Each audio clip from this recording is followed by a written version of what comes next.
Welcome everybody to the Citizens Climate International Sunday seminar for the CCL November 2023 conference, Grassroots Rising. I'm Joe Robertson, Executive Director of Citizens Climate International, and we're going to talk today about game-changing climate cooperation to improve lives around the world. I'm just going to bring up my slides here, and this is going to be a bit dense. We're going to go through a lot of material, so please, hold some questions and bring them up. We're going to have a Q&A and a robust discussion. We're also going to go to breakouts later on, where you'll have a chance to explore potential approaches to climate cooperation, and we'll have some reporting back and discussion based on that. I want to start by just introducing you all, if you're not familiar, to the core mandate of the 1992 United Nations Framework Convention on Climate Change. And that core mandate that all signatory countries, all of the parties, must act towards is to prevent dangerous anthropogenic interference with the climate system. Now, the sixth assessment report of the Intergovernmental Panel on Climate Change, which has been coming out since August of 2021, and the final synthesis report was published earlier this year, explored 5 possible futures for global heating. And these are the temperatures that they project could be achieved in the last 2 decades of this century, according to these 5 scenarios. The green one is the one that we have to look at most closely right now, because in that scenario where we do hold global heating below 1.5 degrees, the IPCC finds that we will breach 1.5 before nature and other efforts to pull back carbon emissions that are already extant in the atmosphere start to take hold and bring us back down. So that's a rosy scenario, and it's the best case that they can find. In fact, the 6th assessment report finds that we will likely breach 1.5 degrees centigrade by the year 2040. Breaching 1.5 is referred to as overshoot, and this is a really important detail in the current international climate policy conversation. Overshoot, this is from the report itself, chapter 4.6.2.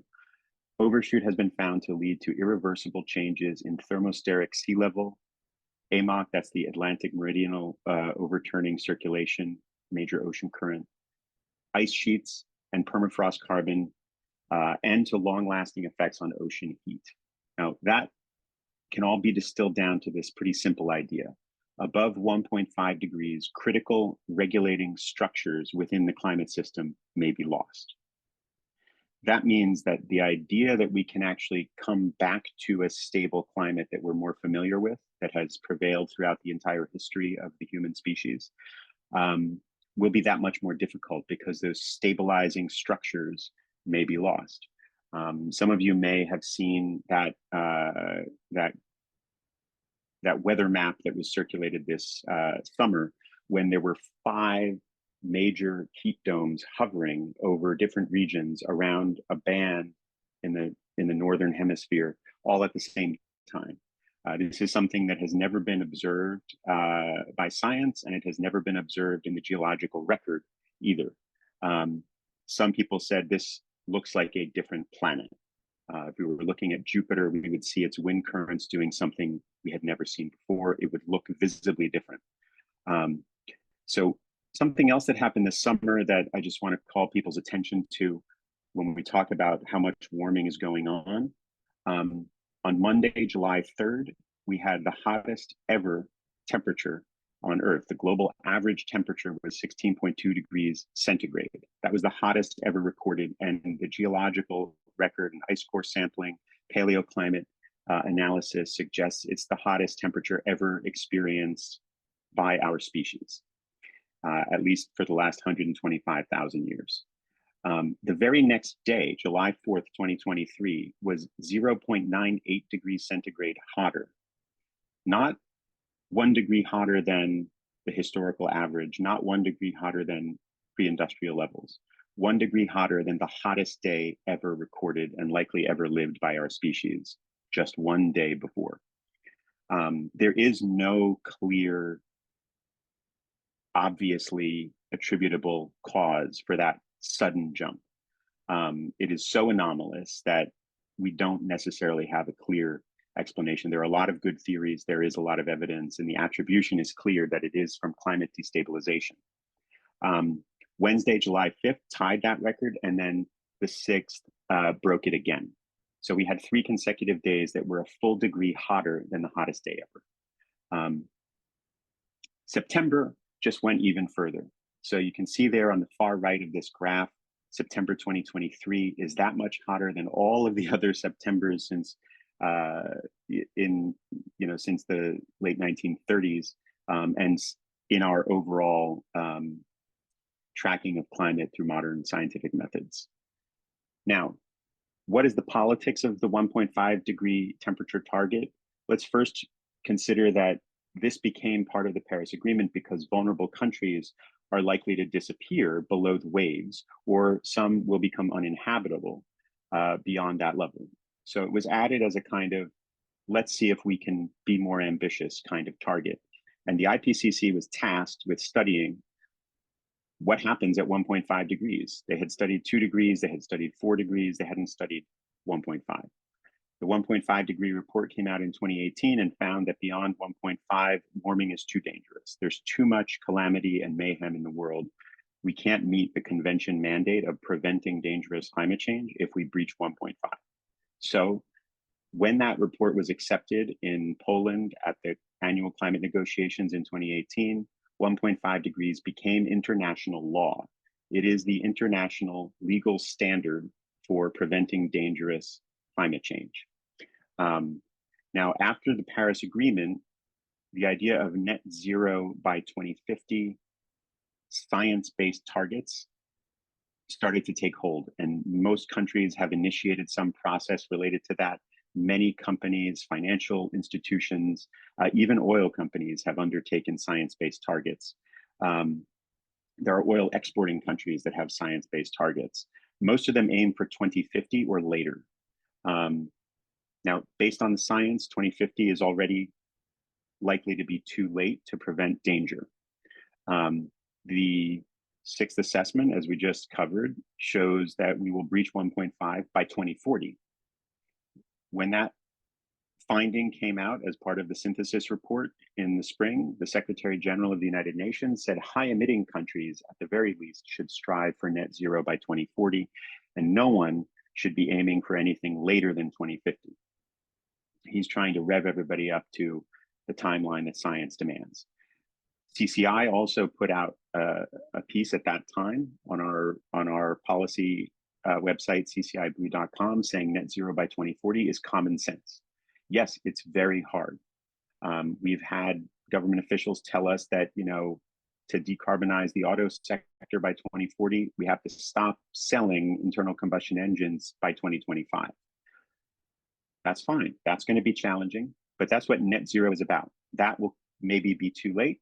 Everything else has to go faster. We have to do more to restore nature. We have to do more to stop disrupting Earth's natural carbon cycle. Some of you may be familiar with a recent paper that Dr. James Hansen is a co-author of that finds we will breach 1.5 by 2030. And some of you may have read that this has recently been reported in Nature, the journal Nature, that we are actually on track to breach 1.5 this year. That does not, however, mean that we lose the global temperature target, because to actually fail on that global goal, that has to be a repeated, ongoing breach, not just 1 year being very hot. So this is the political context in which there's a conversation. There are legal agreements. There are national plans in place. There are industrial and financial plans and pathways in place.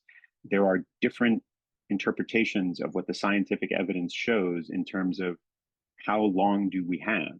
And something we certainly know is that the longer we wait, the less time we will have. Now, in late October, a new report came out, the State of the Climate for 2023, and it had this very stark warning that by the end of this century, an estimated 3 to 6 billion individuals, approximately 1/3 to 1/2 of the global population, might find themselves confined beyond the livable region.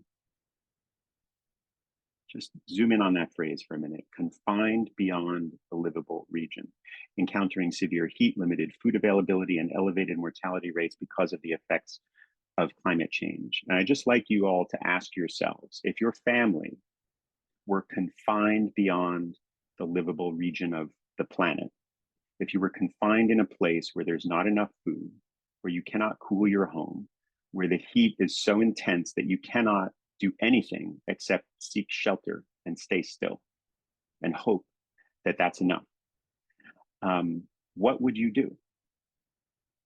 I know that I would move, and I think most people would move. And the evidence we have from human history, including from right now today, all over the world, is that people will walk across some of the most dangerous places in the world in order to get from that kind of situation to something just a little bit safer, even if their rights are not going to be protected when they arrive.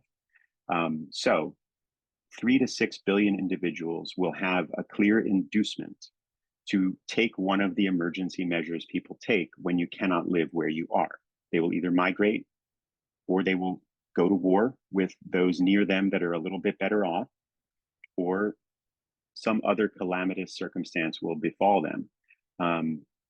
And all of that is going to impose a lot of cost and disruption on everybody else in the world.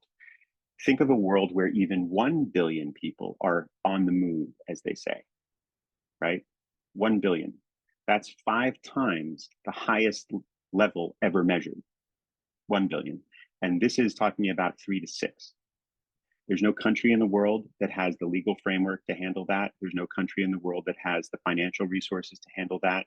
And there's no group of countries that has the cooperative framework in place that is tested, proven, and functioning that could handle that.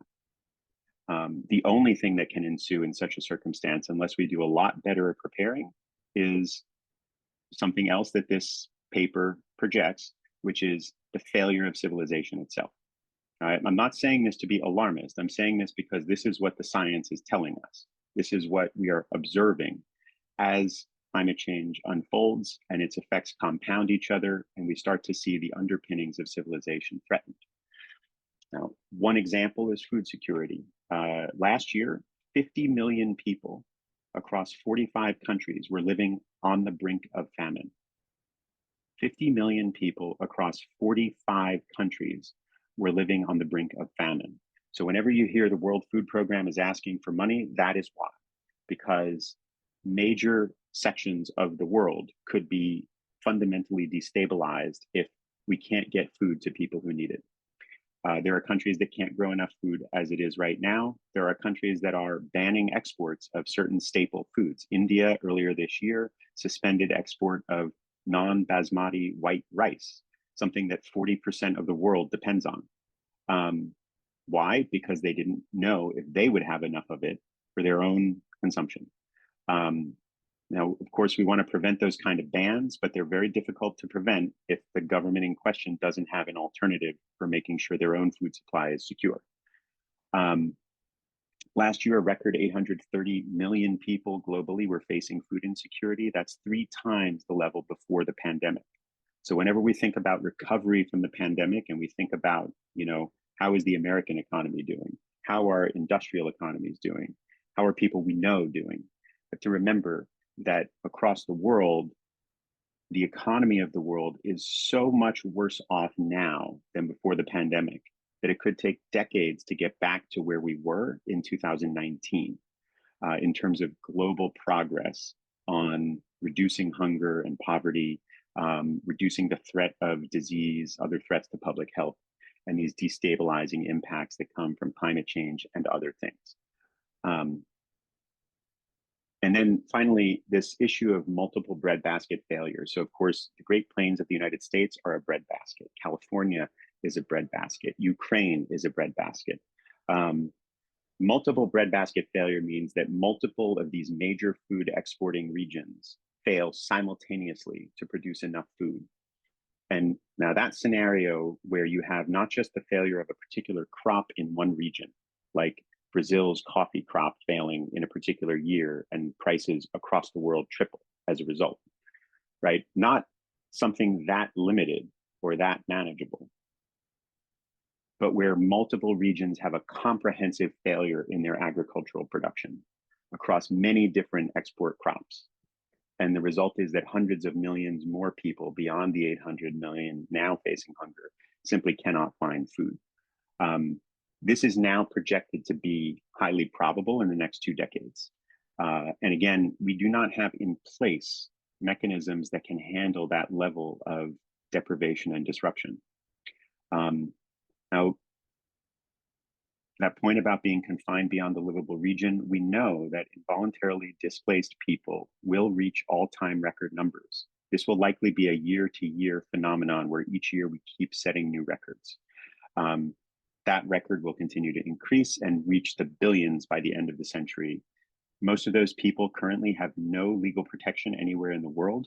It is highly possible that even by the end of this century, they still might not have full legal protection as climate refugees, not unless there is some international agreement to provide that guarantee.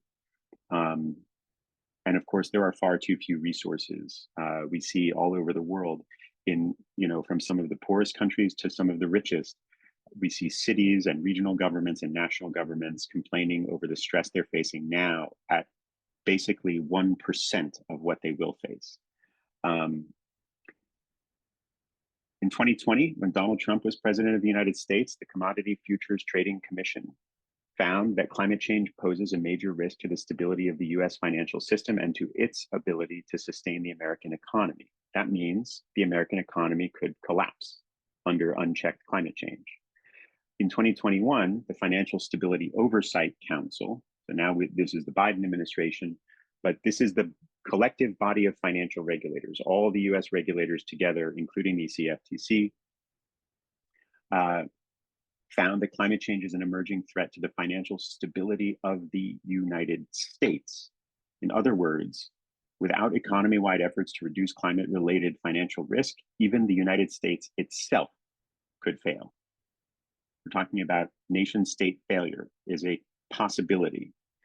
Now, in 2022, Deloitte tallied up all of the traceable costs that we're already seeing and what the projections are showing, and found that total direct, indirect, and opportunity costs by the year 2070, if climate change advances unchecked, could reach $178 trillion across the world. And that's just what's traceable. That doesn't account for nonlinear compounding impacts that we don't know how to quantify. It also doesn't account for accelerating climate change if we start to see runaway effects as some of those stabilizing structures in the climate system break down. So all of this is terrible news, but it's also good news in the sense that we're getting a handle on things. We're starting to see some practical analysis of what happens if we don't get this right. We didn't have that back in 1992 when the world decided to prevent dangerous climate change. Many of us now experience climate change in our everyday lives. Many of us have lived through one or another type of climate disaster, and hopefully if you have, it was not that stressful to you and your family.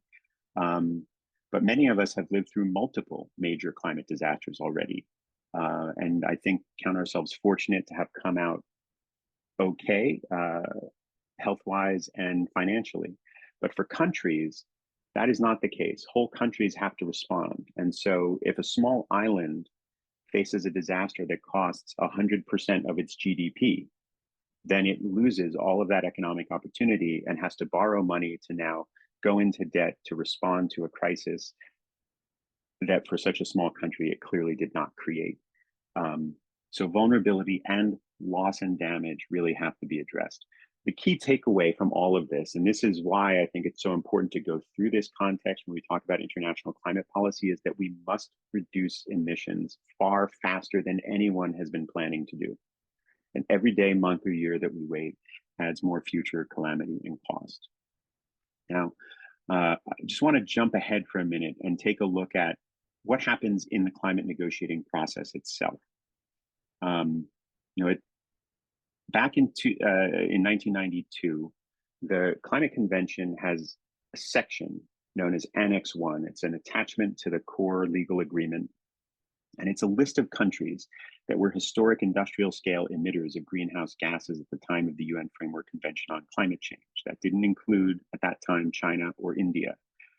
Their emissions have expanded exponentially since then. And now they are among the leading emitters in the world. It's often said that Annex I countries are the only countries responsible for reducing emissions. And that has led to a lot of opposition in the United States and in other industrialized countries where this misreading of reality has been driving political division for decades.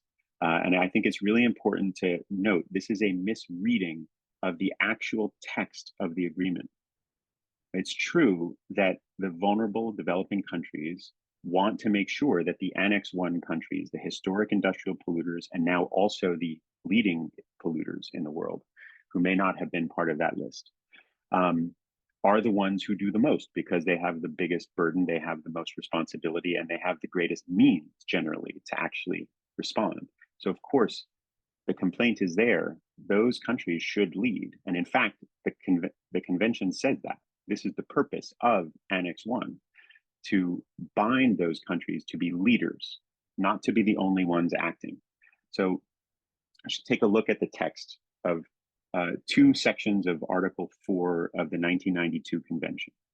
All parties, taking into account their common but differentiated responsibilities and their specific national and regional development priorities, objectives, and circumstances, shall, among other things, promote and cooperate in the development, application, and diffusion, including transfer of technologies, practices, and processes that control, reduce, or prevent anthropogenic emissions of greenhouse gases.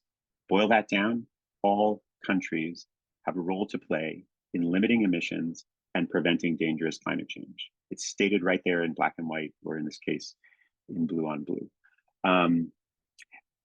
Article 4.2 says that Annex I parties shall adopt national policies. It specifies that the goal is to return by the end of the 1990s to earlier levels of anthropogenic emissions of carbon dioxide and other greenhouse gases. The goal at the time was to get all emissions globally below 1990 levels by the end of the 1990s.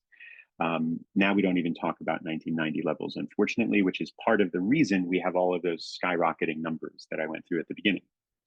Now, the Annex I parties may implement such policies and measures jointly with other parties, meaning they can form international cooperative agreements.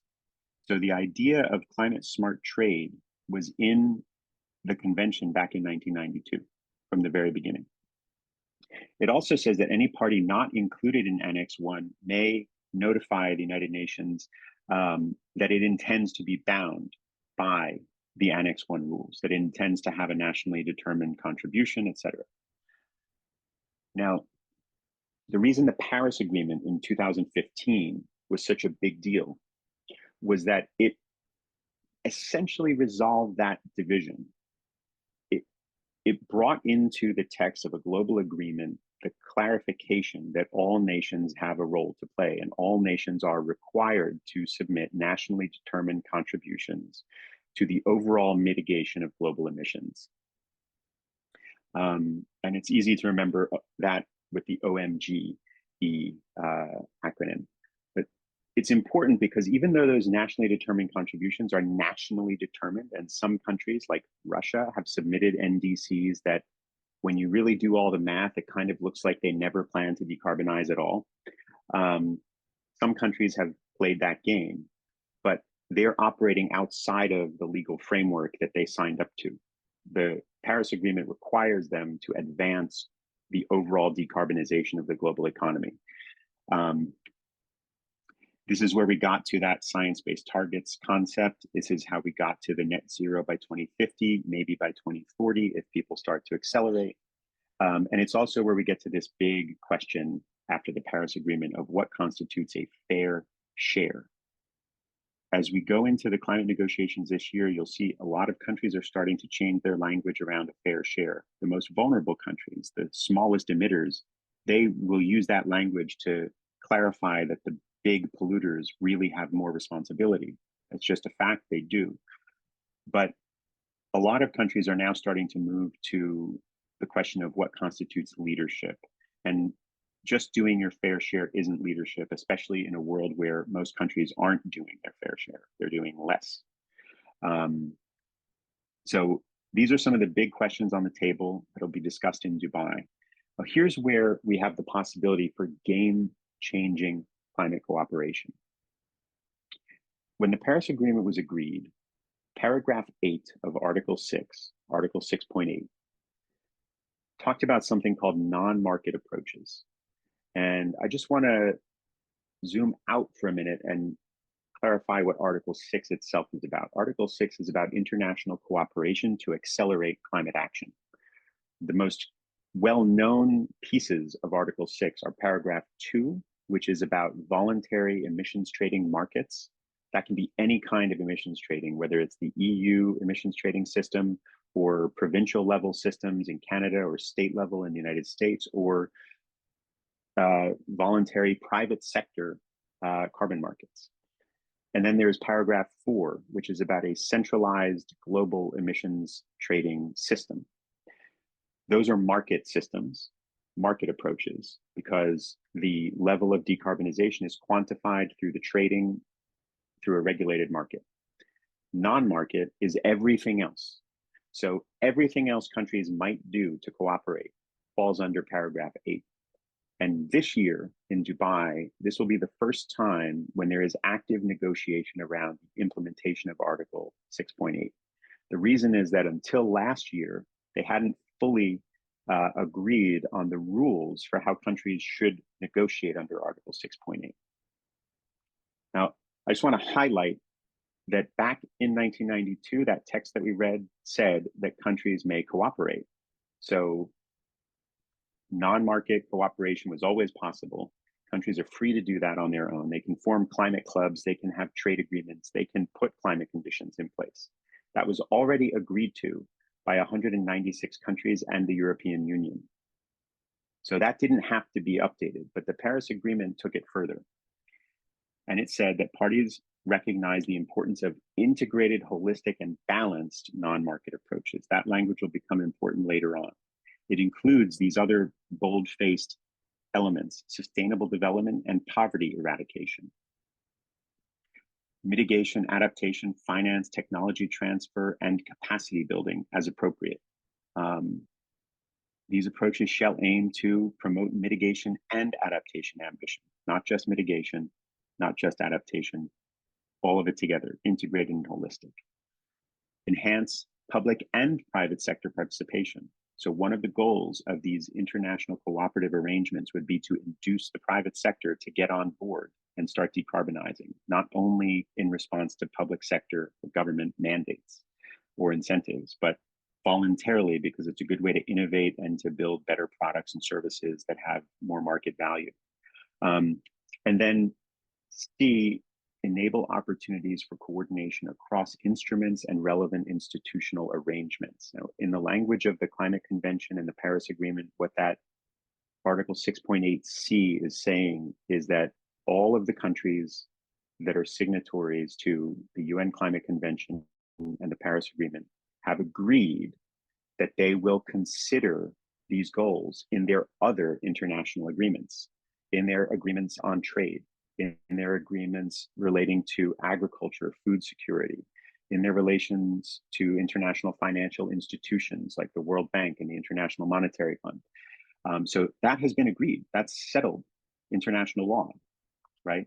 And yet, this is one of the reasons why it's taken years for the countries to come together around how are we going to work under Article 6.8, because we agreed that when we do, that will require us to consider Paris Agreement goals in all areas of international cooperation. So this is why it's a potential game changer. The rules of the game can change. The game of international cooperation, the game of geopolitics, the game of trade may never be played the same way again if we get the best possible design of these voluntary international cooperative agreements. Now, I just want to bring up here a few examples. On the left side, you see some concepts.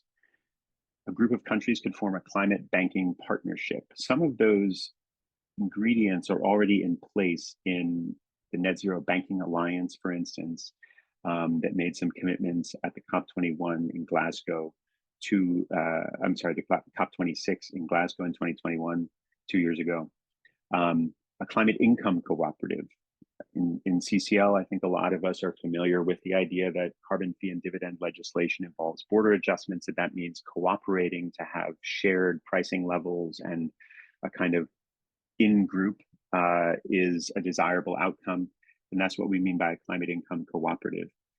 Earth Science Data Sharing Consortium. Some of this already happens. There's a lot of good data sharing in the world. A lot of the best climate science is really just from public domain information from NASA, NOAA, the European Space Agency, JAXA from Japan, et cetera. But to form a consortium where that Earth Science data sharing actually helps get the information down to ground level to some of the more marginal communities that don't benefit from science-based decision-making, that don't benefit from investment into delivery of climate solutions, for instance. That's the kind of thing that could emerge from that type of partnership. Nutrition security and also ocean smart industries. These are things that could be agreed. An ocean smart industry would be, for instance, one that doesn't dump pollution into waterways that ends up killing life in the ocean downstream. Now, some that are actually happening. The Africa Adaptation Acceleration Program. This is tens of billions of dollars going into adaptation in African countries. The Agriculture Innovation Mission for Climate. That's more than 10 billion, but the aspiration is that it get to a much larger number. Founded by the United States and the United Arab Emirates as a cooperative effort to spur agricultural innovation across the world to benefit climate outcomes and sustainable development. The carbon border adjustment mechanism that the European Parliament agreed to and that the European Council has agreed will eventually go forward. The timeline is a bit fuzzy. It's changed a couple of times. How it will affect trade with key trading partners of the EU is a big question. So that's again where climate smart trade is becoming a very big topic. The Good Food Finance Facility. This is something that's going to launch at the COP28. We're supporting an event that will launch it, but this is an effort to fill in the finance gaps that help make climate smart food available to people.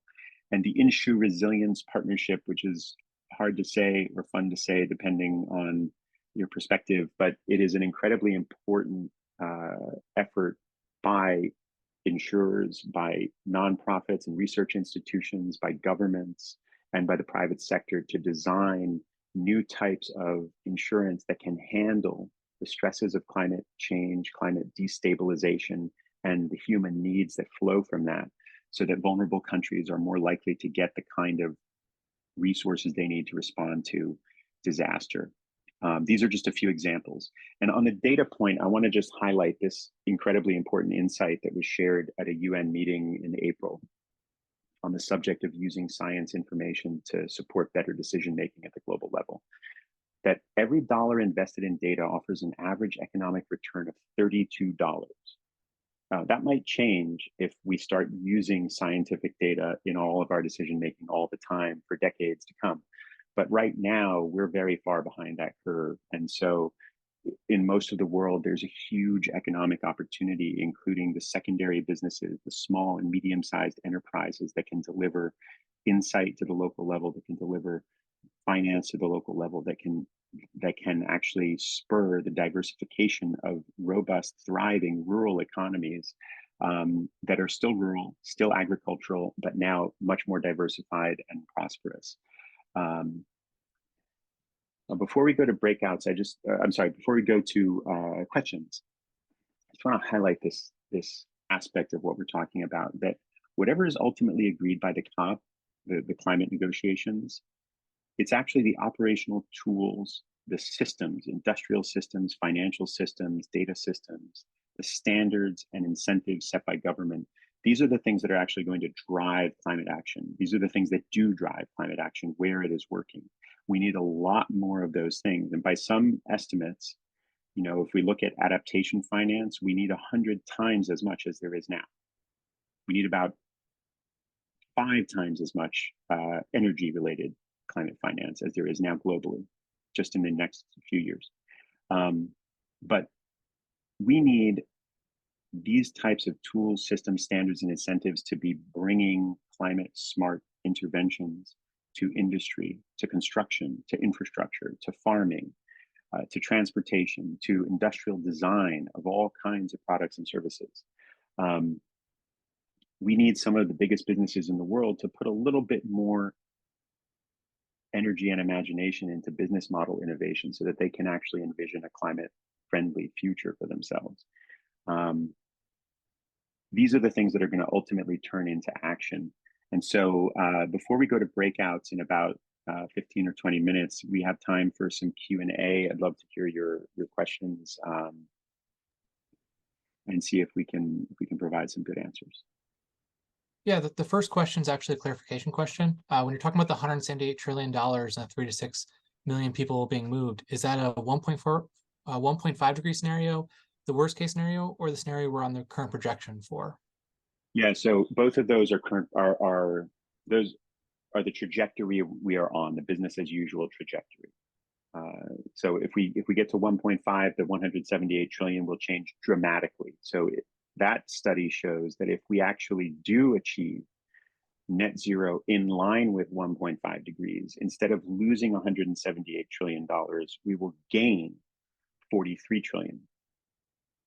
So we're talking about massive shift, a 220 some trillion dollar change there. Thank you. Another highly upvoted question is, developing countries such as Malaysia, for example, have the greatest growth in CO2 emissions in their country. Do these rapidly developing countries understand the need to cap their emissions and decrease them? Well, I won't try to characterize what people understand. Every country knows that globally, we are going to have to reduce emissions, or these catastrophic scenarios are going to unfold. And there's no country that signed up to the Climate Convention or the Paris Agreement where leadership don't understand that. The problem is that in most cases, they aren't all that well equipped to make the changes on their own. We take Russia, for example. 60% of Russian territory is permafrost. A lot of that is melting.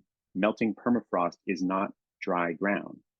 It's swampy, marshy, it freezes and unfreezes. It's impossible to build anything permanent on melting permafrost. So some people have calculated that just Russia itself will require more investment in adaptation than the entire rest of the world combined. Russia is not making friends right now in the way that would allow it to have access to those resources. So can we say we're planning the right way? In that case, we can say we're not, but it's also not easy to see how we would. In the case of countries like Malaysia, where you're seeing this boom in emissions because you have an economic boom underlying it, part of the problem there is that everything that they are trying to purchase, right, is being made by others using status quo energy systems.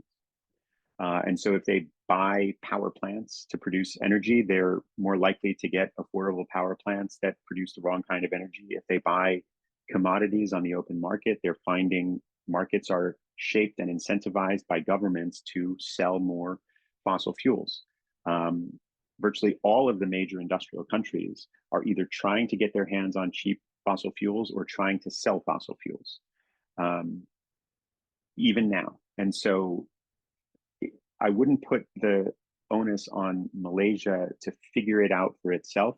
The problem is that they're part of a global context where all of the pressure, all of the ongoing economic pressure is pushing against decarbonization, even with the boom in clean energy investment, even with the incentives like the Inflation Reduction Act, European Green Deal. Those things don't help Malaysia decarbonize, right? And so that's where formulating the right type of international cooperative arrangements to make sure that those incentives do change. That is why it's so important. Otherwise, you're going to have countries that want to in the way some people like to talk about it, catch up to the historic industrial countries. That also means pollute like they did in decades prior. So we haven't yet changed that enough to make it easy to just go green. Thank you. Could you talk a bit about the work that CCI has accomplished and what it plans to do in the future? There's been a lot of interest in this. Sure. Yeah. So, Citizens Climate International, we started out specifically to take over the international program of CCE and CCL. And that's because we have volunteers in 76 countries that need time and attention and have different circumstances. And so the first thing we did was get set up to start providing support to all of those places. And we do that. The next thing, is that we're responsible for the collective citizens' climate engagement and intergovernmental processes. That's why you see that emphasis on that here. One of our successes is that we've consistently been able to grow or to manage large delegations to the climate negotiations. A lot of organizations are getting 1 or 2 badges a year. We're getting 10. And I'm not saying that to celebrate our success. I'm just saying that it's a sign that the people that are part of our team, they show up, they do the kind of work that Citizens Climate Lobby likes to do. You're prepared, you're there for the right reasons, you're respectful of others' views, and you're trying to make everybody smarter, including yourself, as you go forward. That way of working has actually helped us to be part of a lot of important policy conversations. So that's a big area of success that we're proud of. And another one, of course, is the Earth Diplomacy Leadership Initiative, which is a series of workshops that we co-host with the Fletcher School at Tufts University, the Fletcher School of Law and Diplomacy. Those workshops prepare people for the climate negotiations and for other intergovernmental processes.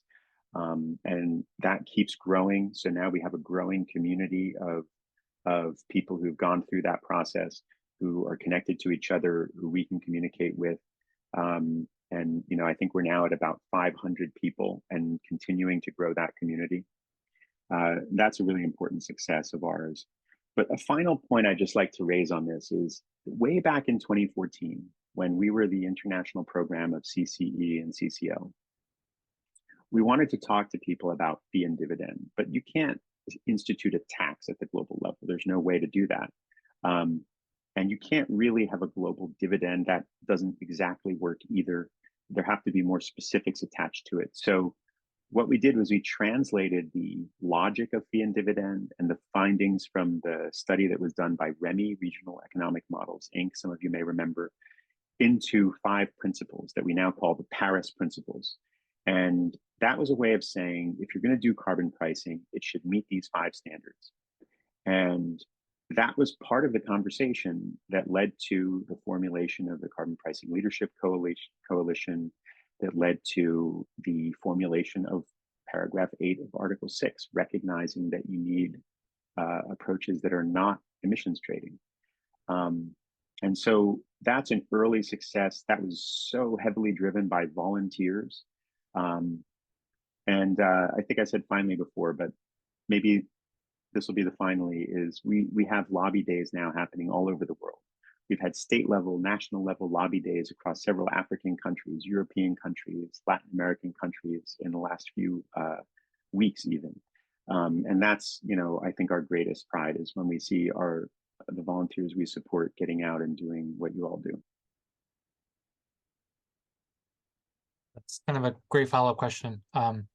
What can we as individuals and or CCL chapters here in the US do to help?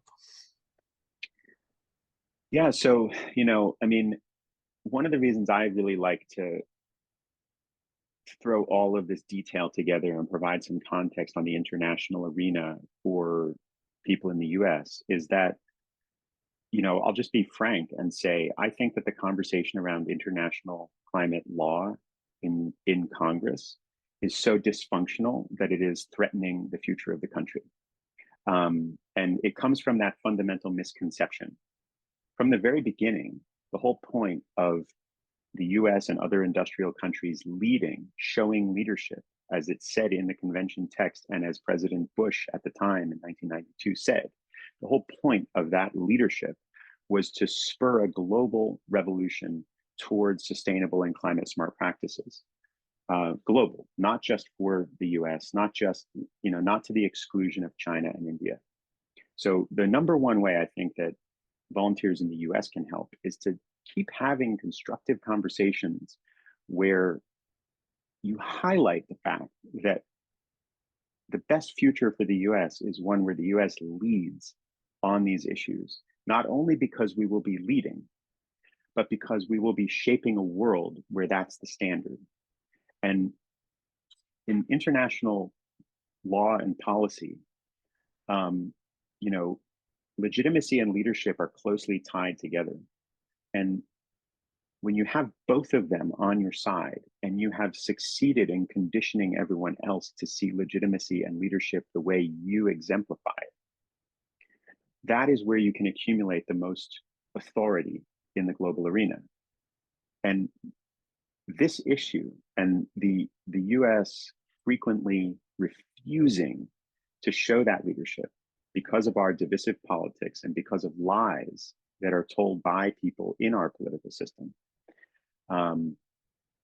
it has significantly hurt our international reputation. It has damaged alliances. It has undermined trade relations. The cost to the country is likely measured in the trillions of dollars.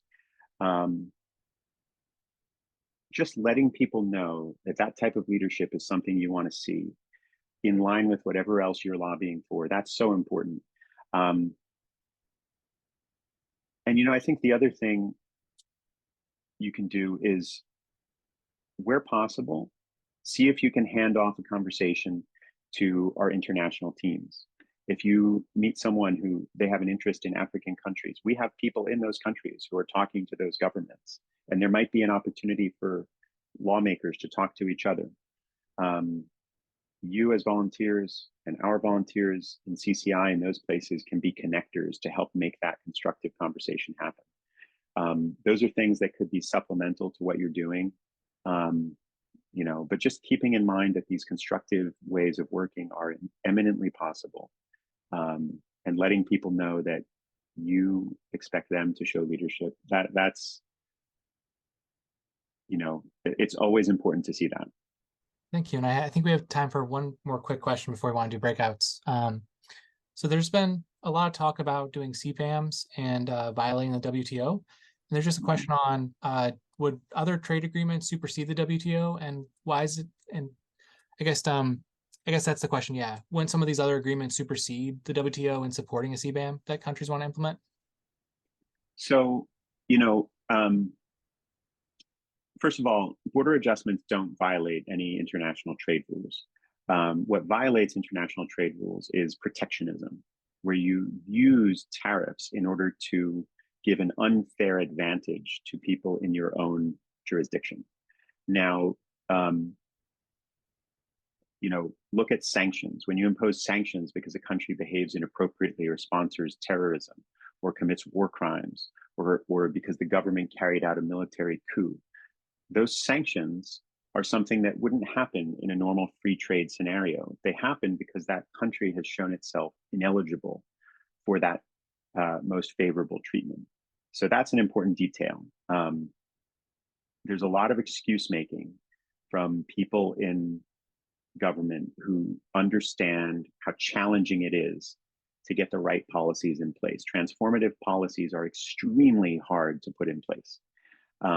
Whether that's a carbon pricing policy or a border adjustment or the biggest ever clean energy incentives. So people in government know how hard that is, and there's a lot of excuse making. Border adjustments don't violate the WTO. The head of the WTO invites them, says that that is something we need to see more of. We need to see countries working together to distinguish between good trade and bad trade. Bad trade is the kind where you make an investment and you destroy life on Earth. That's bad trade. You're allowed to prevent that kind of trade from spreading. The question is, can you do it without being protectionist? There are questions about, how is the EU going to carry out its CBAM policy, will it require other countries to have a carbon pricing policy like its ETS or like its forthcoming ETS 2 that covers other sectors? Will a carbon tax be seen as a harder or more direct price? And if so, does that actually disadvantage the EU? And will the EU accept that? All of those things are fair questions and serious questions. In the US context, whether you can put a CBAM in place without a direct price, in theory, you can do it. But you need to show evidence. That's what's so important about the legislation that aims to prove that there is an underlying implicit price, because having that evidence is what makes it a credible policy, what makes it not protectionist in nature. Of course, there's the other side to that, which is when you go ahead and you start to condition trade based on carbon emissions, are you actually going to hold your trading partners to that standard, or are you going to treat some as having a right to just pollute as much as they want and treat others as not, based on other considerations? So, all of those are important to think about. The final point, though, I think is this, that for most of the history of the climate negotiations, it has been taboo to talk about trade. The only trade that was really talked about was emissions trading, and how you quantify and account for that. But trade was seen as dangerous because you didn't want to start a trade war. You didn't want food prices to skyrocket as a result of perverse outcomes of what might have been good intentions. But now this year, there's going to be a day focused on trade. And as I said earlier, Article 6.8 and the negotiations emerging around that, these climate clubs that will be developed, that's creating an incentive to talk about trade as not just a critical lever, but as a defining feature of climate policy. If you don't have climate smart trade, you can't solve climate change. That is now being recognized finally. 31 years after the convention was agreed. All of that is relevant to how border adjustments will be put in place. But the bottom line always is going to be that the point of a border adjustment is to say, we are trying to do things the right way here. We're trying to look out for people, trying to get the right outcomes. And we don't want to fund or to give unfair advantage to cheaters. It's the same logic that we apply to human rights, that we apply to war crimes and sanctions, the same logic that we apply to countries that use slave labor, where we impose trade penalties on them because of that. So you have to have the good purpose and you have to stick to it and live by it. And then the other is you can't be protectionist. You can't be a cheater yourself and say that you're punishing cheaters. So those are the bottom lines there on that, and just worth keeping in mind for those conversations. So I think we're set to go to breakouts now. And what we want to do is take 15 minutes to have a quick conversation. This is spontaneous. It's wherever you want it to go with the group that you happen to find yourself with. And we want to look at these specific questions, which is, first of all, identify an area of international climate cooperation that could benefit from a non-market approach. So some sort of international agreement, like the ones that I shared a couple slides ago, some area of international climate cooperation that could benefit from one of these types of pacts or agreements. What group of countries might participate, right? If you have the EU as a group of countries at 27 already, a couple more might follow. You get to 30, and then you can get to 40 from there pretty easily. But in other cases, you might have only two countries, the US and China, for instance, the big agreement they made back in 2014 on renewable energy that helped to create the conditions for the Paris Agreement. That's an example. What policies, cooperative strategies, resources, technologies might be involved? Feel free to pick and choose and don't have to cover everything, right? we're in this age when we know solving climate change is about every single thing. We don't have to do every single thing in every conversation. We just have to ultimately get to it. So what is involved in your NMA? And then how would that benefit the participating countries and the overall climate crisis response? So let's take 15 minutes to just brainstorm a little bit, and then we'll come back and have a bit of a reporting back. We'll ask each group to have one person just share a few key insights, maybe about 1 minute per group, and then we'll go on from there. Okay, welcome back, everybody. So I think we want to have just a quick report back from each of the breakouts. I hope you guys selected somebody. If not, you might randomly appoint somebody from your group now. But just go ahead and raise your hand digitally, or if you're on video, you can do it visually, and Thaddeus will put you in sequence from there. Francis, you're muted. I'm sorry, Thad, did you want me to go? Yeah, yes, please. Oh, okay. Our group decided to look at methane because methane is a very potent greenhouse gas that comes from many different sources, and that emissions have typically been drastically underestimated, even in a country like the United States has a lot of technological capability. So we wanted to start by having international cooperation to improve data sharing. There's a lot more data coming out as we're getting more satellite data. And then once we have that data sharing, countries can look at what makes the most sense for methane abatement with the sources that they have. And then also be able to see how successful they are in that abatement as the emissions change, hopefully.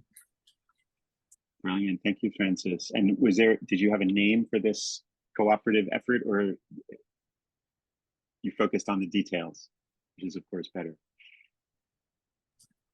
Yeah, we didn't get to a name. We probably needed a little more time to get that far. No, it's all right. And, I asked partly because that's sometimes what holds everything up. So it's actually good that you went right for the details. The name can take up the whole time. Okay, who's next? Linda, you should be able to unmute now. Yeah, for group 3, we talked about micro lending, such as Grameen Bank and Kiva, as a way to support renewable energy in other countries. We also talked about, one person talked about lawmakers in Boston being involved in international cooperation. And we talked about cooperation between the U.S. and Central America on drought-resistant crops and trees to help prevent migration from Central America to the U.S. It's in our interest to help them deal with drought and reduce migration.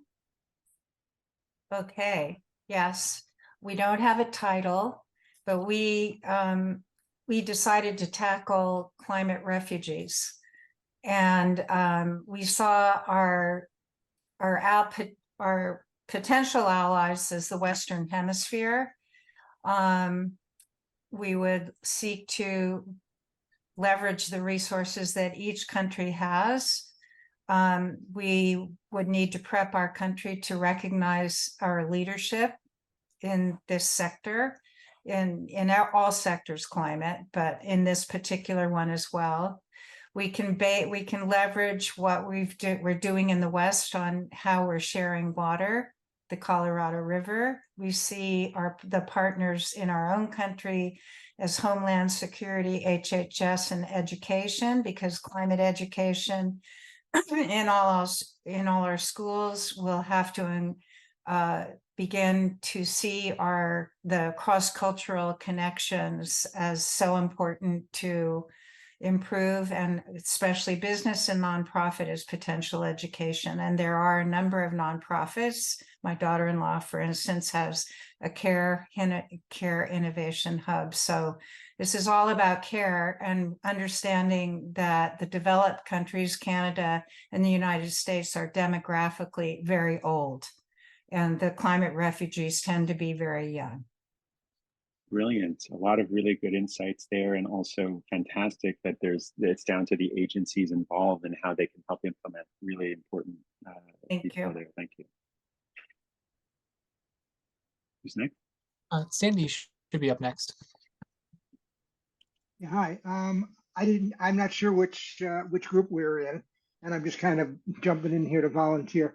I think we were very confused about what constitutes a non-market agreement, and we would appreciate having some a better understanding of the examples. Marlana Margaret Stenford, I think was her name, was in our group and was very helpful in understanding this. She clearly has a background in that. I think one of the things that somebody suggested right at the end of the session was to understand better about international electrical power sharing agreements. So just like the Big Wires Act is encouraging more sharing between regional power effort, are there things that can be done as far as international sharing? And somebody from New Hampshire mentioned they are already doing that as far as sharing hydro from Quebec. So there are places where electrical power is being shared internationally. I assume that's considered a non-market agreement. So that was all I had. Thank you. Yeah, thank you so much. And great to hear Marlana has certainly been very involved in some of these international discussions. To just clarify, so yes, that's a non-market approach because it does not involve emissions trading. Every single form of international cooperation that does not involve emissions trading is potentially a non-market approach under Article 6.8. It doesn't have to be governed by the UN. It's just something countries choose to do. And that's a really great example that you cited with the international electrical power sharing agreements. And we'll put a link in the chat also that gives you, for those interested, a little bit of an overview of some potential non-market approaches that are out there. Okay, who's next? Yes, looking at the those staggering statistics about 3 to 6 billion people that will be on the margins, we were looking at successful models to resuscitate a village, a region. Have been two successful models. One is Mohammed Yunus's micro lending, which has brought millions of families out of poverty across several continents. And the other is the Heifer Project, which works with families and chickens and goats and as a means to feed themselves and also to send their children to school with the profits. And these are have been operating for years and have helped an incredible number of people. So I'm thinking that women are in these developing countries are a good bet for because they have a sense of community, they have a bond with the children, and have proven to be a stable source of lending and paying back and helping one another in groups of 5 or so to establish agricultural industry in their villages. Excellent example, and there's so many efforts, some involving governments and some not involving governments, to support that type of effort. Often it all falls under the heading of smallholder farmers. Sometimes it's down to subsistence farmers and how to help them become exporters to their local markets, not even their national markets, and sometimes exporters to national and international markets as well. But the micro scale support and which strategies work is really important. Thank you, Bill, for those really good examples.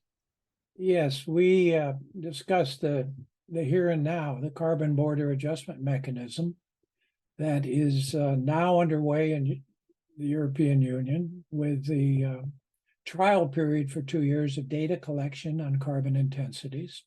And on January 1st, 2026, it will start, and U.S. industries will be paying duties to get into the European market. The UK is on board in pursuing some way to connect to that EU, Japan and Canada as well. And the G7 countries are all on board on that approach based on one of their recent resolutions. But that leaves the U.S. The one that needs to look at how to do a carbon price and connect to this border carbon adjustment. And once you do that and open it up to anyone else who wants to join, you have the incentives spreading around the world that are based on economic costs and benefits, which you don't find in most of your other agreements, including in the Paris Agreement, which is fundamentally voluntary. So that border carbon adjustment is the focus, I think, for the next year and the year and a half. Excellent. Thank you. And I should say to those who don't know that Robert Archer has long been one of those intellectual leading lights in our international carbon pricing efforts and helped contribute to that conversation way back around carbon pricing principles for fair, efficient, and effective carbon pricing. Marlana, would you like to share? I've seen your hand go up and down a few times. Oh yes. Our group was talking about permitting reform. My group also had a lot of questions was Article 6 and its role in the Paris Agreement, and they have a very interesting question in terms of permitting and transmission lines and how it's going to create opportunities in trade in the future, which in my state where I'm from, it's been a recurring topic for many years. The state of Nevada in terms of energy transition of transportation energy systems. However, I do want to reiterate the transmission and permitting reform, and then project implementation it's of a grid that creates clean, affordable, and accessible, resilient energy for all. At the end of the day, the accelerating hope of being able to export energy and create a thriving economic development agenda for a state or a country is important. But at the end of the day, is to make sure that there is clean, affordable, accessible, resilient energy for all that meets the equity and the sustainable development part of the Paris Agreement. So we're looking at that resilient grid. It's for people, it's for buildings, it's for energy plant, it's for housing, people's housing. So that is the most important part, because I know trade is important. The key takeaway from last year and this year is the topic of trade, and so I just want to reiterate that. Excellent. Thank you, Marlana. Very important insights there. And I just maybe highlight for people, if you look at the language of Article 6.8, which has this international component, a lot of what Marlana just shared is there: clean, accessible, affordable, and resilient poverty eradication, sustainable development, inclusion, resilience. They're all part of that. So that's a really good insight to keep in mind. Okay, we've got about, I'd say, 2 more minutes for reporting back. Who else do we have? Yes. Hi. Can you hear me okay? I think so. Yeah, we were group 5. We actually came up with about 5 or 6 different ideas, and then we took a vote, and one edged out all the others, and it's international deforestation agreement, I guess you might call it. Essentially, we talked about palm trees, palm oil, which is insidious and permeates everything from bread to peanut butter.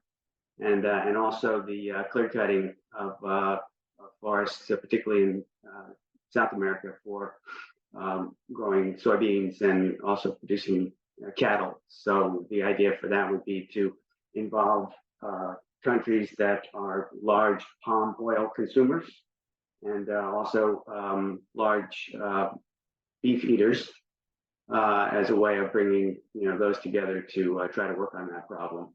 I do want to briefly mention real quickly the second one, which I thought was pretty good also, and I think we've got about 4 or 5 votes on that as well, and that was an international fossil fuel agreement to be able to help countries that are pouring money into fossil fuels and get them to switch to renewables to curtail emissions. Brilliant. Thank you, Joe. Really important. And I'll maybe say a word about that fossil fuel idea in a minute. Do we have any more reports back? I think we have one last hand raised. Bill has his hand raised. Yes, thank you. I was taken with Marlana's report, and I wanted to suggest that the very first step for our permitting reform and big wires push with our legislators is to make the environmental justice communities heard first in the process. That should be our first step. Brilliant. Thank you. Thank you, Bill. And, you know, this is the beauty of this whole discussion around these non-market approaches. That's just a wonky term developed in the UN system, but it's about cooperation. And ultimately, it's about a lot of complexity and finding ways to handle that complexity together so that we get more efficiency in the overall climate crisis response. And that's a really important area. If we start from the idea that everything we're doing is technical and technological, and that it isn't fundamentally a human and justice challenge that we're talking about, then we focus on the technology, the money, who gets what. But if we start from the human element and we say, you know, people have a right not to be harmed. So let's figure out how to do that. Let's not harm people who are being harmed now. Let's not harm people economically. Let's get the right design. We can potentially get an even better design. And so I'm going to use that as a segue to highlight this really important piece of the overall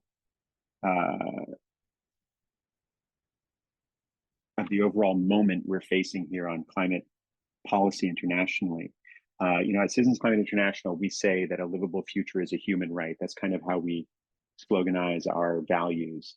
We put it right under our name as an organization. And, you know, there are a few reasons why we do that. But one of them is that when you look at the way international law is structured, the core of it, the beating heart of it, the outer limit of it, it's human rights that define why international law is necessary to prevent the destruction of a livable human experience, to prevent war, to prevent senseless harm. And so, you know, legitimacy itself is linked to whether countries are effective at honoring that core principle of international law. And yes, some countries are prosperous, they have wealth and power, even though they don't do a good job.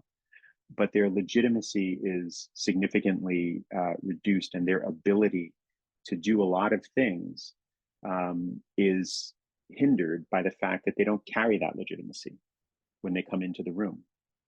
And so we'll hear talk about finance as a golden thread, tying everything else together. But it's when we focus on the finance, it becomes about who gets what and who has what to give, and it becomes more of a zero-sum conversation.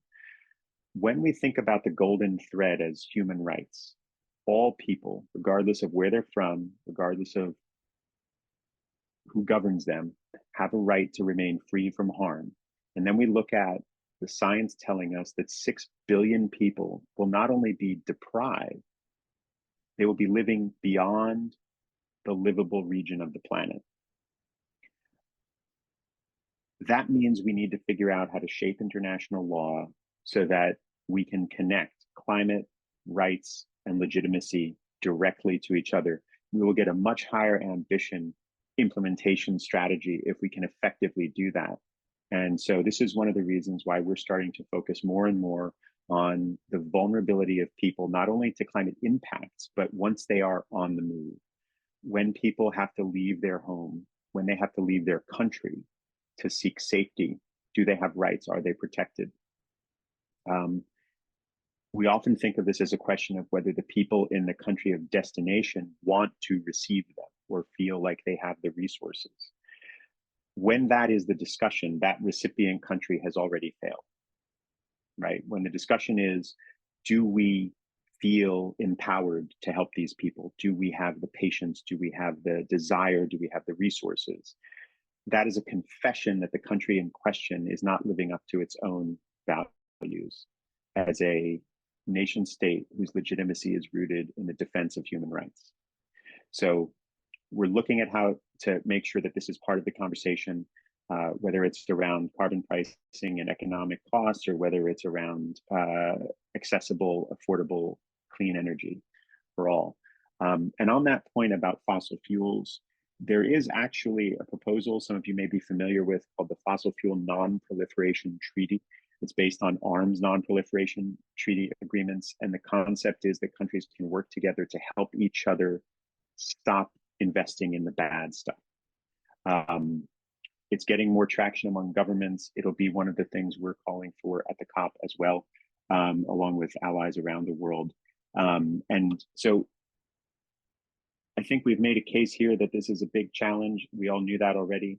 I hope we've made a case that there are new tools becoming available that could be game changers. And I hope you'll all find a way to carry that message forward in whatever you're doing. Thank you for being with us today. Thank you for spending part of your Sunday on this big global challenge. And good luck in everything you do from here. Thank you for listening to this episode of Citizens Climate Lobby's training program. You can tune into more episodes anywhere podcasts are available. Inspired by what you heard today? Join Citizens Climate Lobby to advocate for bipartisan climate solutions. Go to community.citizensclimate.org to find more trainings, resources, your local chapter, national action teams, discussion forums, and more. Be sure to like our Facebook page and follow us on Twitter and Instagram @CitizensClimate. We also invite all of our listeners to subscribe to our YouTube channel for more inspiration. Like what you hear? Recommend us to your friends and make sure to give us a 5-star rating. It helps us show up on other listeners' feeds. Feel free to pass on any suggestions for future episodes in the comments as well. And together, we are creating the political will for a livable world.